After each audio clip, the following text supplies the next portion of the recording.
ভোলায় জাতীয় নাগরিক পার্টি এনসিপির নেতাকর্মীদের পথযাত্রা ও জনজনসভা। মোহাম্মদ জাকির হোসেন পারভেজের পাঠানো তথ্য, ভিডিও চিত্রে দেখুন বিস্তারিত।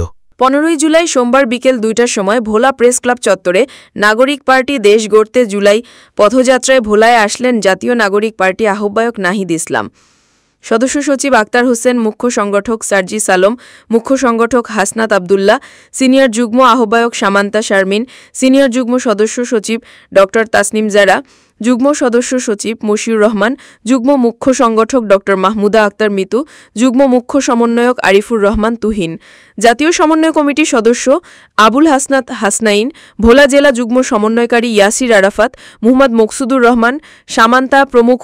এই নেতাকর্মীরা ভোলার বিভিন্ন উন্নয়নের প্রতিশ্রুতি দিয়ে বলেন, মেডিকেল কলেজ, ভোলা বরিশাল সেতু, ঘরে ঘরে গ্যাস, সবকিছুই আমরা নির্বাচনে জয়ী হলে দিতে অঙ্গীকারবদ্ধ। আপনারা জাতীয় নাগরিক পার্টি এনসিপিকে সমর্থন করবেন এবং চাঁদাবাজি, সন্ত্রাসী, ধর্ষণকারীর মতন কাউকে পেলে প্রশাসনকে সাথে সাথে জানাবেন এবং তাদেরকে সহযোগিতা করবেন। বাংলার মাটিতে কোনো চাঁদাবাজ, সন্ত্রাস থাকতে পারবে না।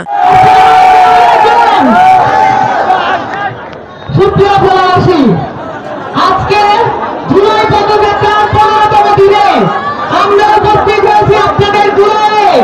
আমরা উপস্থিত হয়েছি বাংলাদেশের একমাত্র দুর্জেলা ভোলায়, এবং এই সংগ্রামী জাতি সবচেয়ে বড় সংগ্রামের কাণ্ডারি জেলা ভোলা।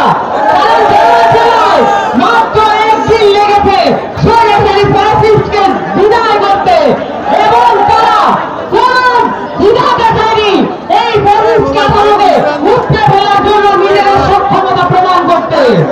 সংগ্রামী ভোলাবাসী, আপনারা জানেন এই জেলা ভোলায় কত ধরনের প্রান্তিক অসুবিধা নিয়ে আমরা চলতেছি। এই জেলা ভোলায় সবচেয়ে বড় বড় গ্যাস ক্ষেত্রগুলো থাকা সত্ত্বেও ভোলাবাসী গ্যাস পায় না।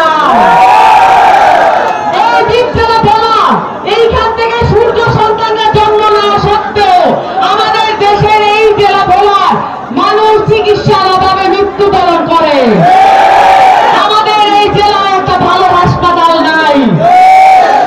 এই প্রান্তিক এলাকায় শিক্ষার সুবিধা করার জন্য একটা ভালো বিশ্ববিদ্যালয় গঠন করা হয়।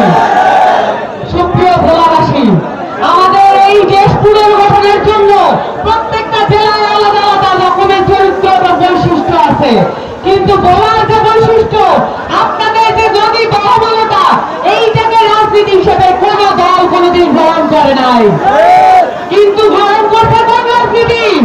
আপনারা দেখছেন নিজের দলের কর্মীকে, নিজের দলের ছাত্রীকে ধর্ষণ করে লঞ্চ থেকে ফেলে দেওয়া হয়েছে। এই শীতের জন্য আমাদের জন্য যে মর্মবেদনা আছে, সেই মর্মবেদনা এই বিএনপি ছাত্র দলের নেতা কর্মীদের নেই।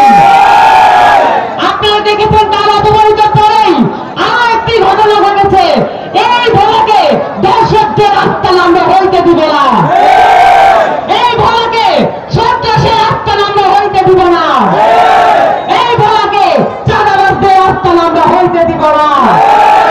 আপনারা সকলে এইখানে এমন সংগ্রাম প্রতিরোধ গড়ে তুলবেন যেটা আপনারা 3 থেকে 5 তারিখ গড়ে তুলেছিলেন।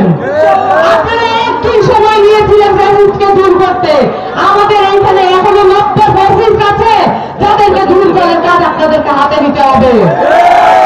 আপনারা দুটার দল এনসিপির সাথে থাকবেন, কারণ আপনারা মনে রাখবেন এই যে অন্তর্বর্তীকালীন সরকার, সেইটাও এখন কম্প্রোমাইজ করতে শিখে গেছে।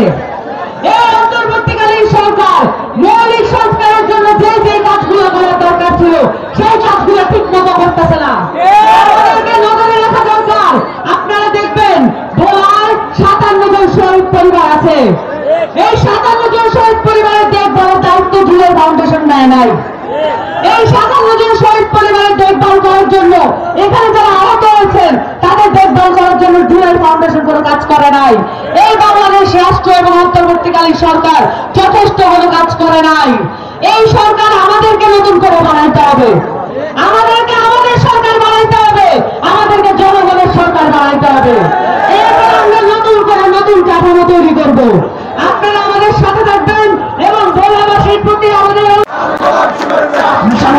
পক্ষ থেকে